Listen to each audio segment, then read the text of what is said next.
விஜயகாந்த் மற்றும் சிரஞ்சீவிக்கு ஏற்பட்ட நிலைதான் விஜய்க்கும் ஏற்படும் என தமிழக காங்கிரஸ் கமிட்டி தலைவர் செல்வ பெருந்தகை தமிழக வெற்றிக் கழகத்தை மறைமுகமாக தாக்கியுள்ளார். கடலூர் மஞ்சக்குப்பம் பகுதியில் உள்ள காங்கிரஸ் கமிட்டி அலுவலகத்தில் தமிழக காங்கிரஸ் கமிட்டி தலைவர் செல்வ பெருந்தகை செய்தியாளர்களுக்கு பேட்டி அளித்தார்.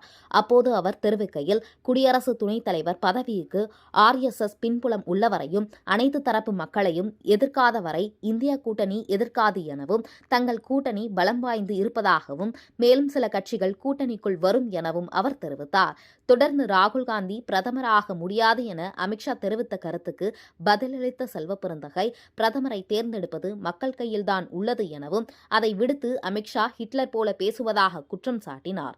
மேலும் கட்சி தொடங்கி 2 வருடங்களே ஆன தமிழக வெற்றிக் கழகத்தை ஆளும் கட்சி எதிர்க்கட்சி என அனைத்து தரப்பினரும் எதிர்க்க வேண்டிய காரணம் என்ன, அக்கட்சியை பார்த்து பயமா என செய்தியாளர்களின் கேள்விக்கு பதிலளித்த அவர், நல்ல சித்தாந்தத்தை கொண்டு விஜயகாந்த் தொடங்கிய கட்சி 10 விழுக்காடு வாக்குகளை பெற்றது. ஆனால் தற்பொழுது அந்த கட்சி இப்பொழுது உள்ள நிலை என்ன எனவும், நடிகர் சிரஞ்சீவி தொடங்கிய பிரஜா ராஜ்யம் தற்போது காங்கிரஸில் இணைந்து காணாமல் போய்விட்டதாகவும், அதேபோல் தமிழக வெற்றிக் கழகம் காணாமல் போகும் என மறைமுகமாக சாடினார். மேலும் துப்புரவு பணியாளர்கள் விவகாரத்தில் பதிலளித்த அவர், திராவிட முன்னேற்றக் கழகம் எந்த ஒரு காலத்திலும் மக்களுக்கு எதிரான நடவடிக்கை மேற்கொண்டால் அதை காங்கிரஸ் வேடிக்கை பார்க்காது என தெரிவித்தார். இந்த செய்தியாளர் சந்திப்பின் போது கடலூர் நாடாளுமன்ற உறுப்பினர் விஷ்ணு பிரசாத், மாவட்ட தலைவர் திலகர் உள்ளிட்டோர் உடன் இருந்தனர். அப்படிலாம் பேசியிருக்க வேண்டிய அவசியம் அரசியல்ல தேவையில்லை. நமக்கு அண்ணன் தம்பி உறவு தான் தெரியும், அங்கிள் உறவு தெரியாது.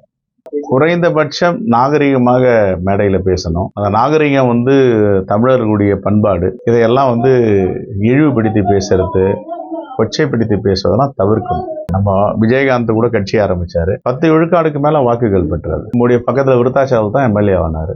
அதுக்கு பக்கத்துல திட்டக்குடியில நான் எம்எல்ஏ ஆனேன் மங்களூர்ல. அப்ப 10% மேல வாக்கு பெற்ற ஒரு கட்சி இன்னைக்கு என்ன எப்படி இருக்காங்கன்றத நம்ம கொஞ்சம் திரும்பி பார்க்கணும்.